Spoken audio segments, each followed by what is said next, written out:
Well, it's been a jam-packed week of racing, and we're only at Tuesday, and we head to Bundaberg, which is an unusual name to be seeing on the fixture for TAB meetings in Australia.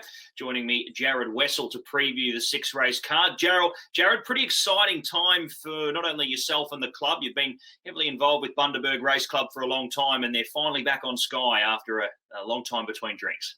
Yes, it's a good little pickup for the club in this obviously uncertain times all around the world at the moment. But we've been able to be a little bit of a beneficiary of that, and we've got I think it's five tab meetings over the next couple of months, and we get to showcase our wonderful region of racing to the wider parts of the world. Jarrod, tell us about the card today. Have you singled one out you think might be winning? It's a tough day. I think the shortest price favourite of the day is $2.70. So at the moment, my best is race 4, number 1, a horse called Layla's Lad. He's had 3 starts at the track in Bundaberg. He's won all 3 of them. He's a really tough, on-pace, gritty sort of gelding. He'll be up on the speed, rolling along. He's got 61 kilos today. And up to 1,380 metres. I don't think the distance is a worry, but just with that 61 kilos, it's probably the only chink in his arm, but just that last 100, whether he can grind it out with a couple that are down in the weights. But he'll give you a great run for his money, Layla's Lad, and he looks the best to my eye.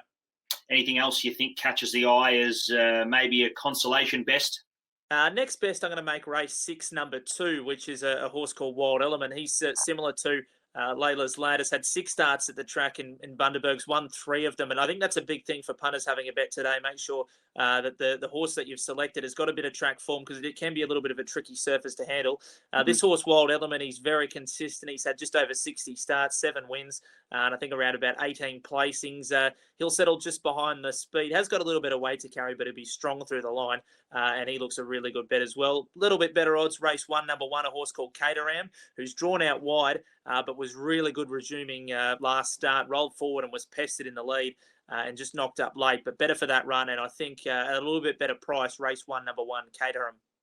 For those doing the form, as you mentioned there, the surface can play a little bit of a negative factor on some of the runners, especially if they don't have that experience on their side, and that comes with dirt and all-weather tracks wherever you may go. But for the people looking into the form today, Jarrod, what are they sort of looking for? Do they want things that are, mapping up on speed, or do they want things that'll, get back and run on?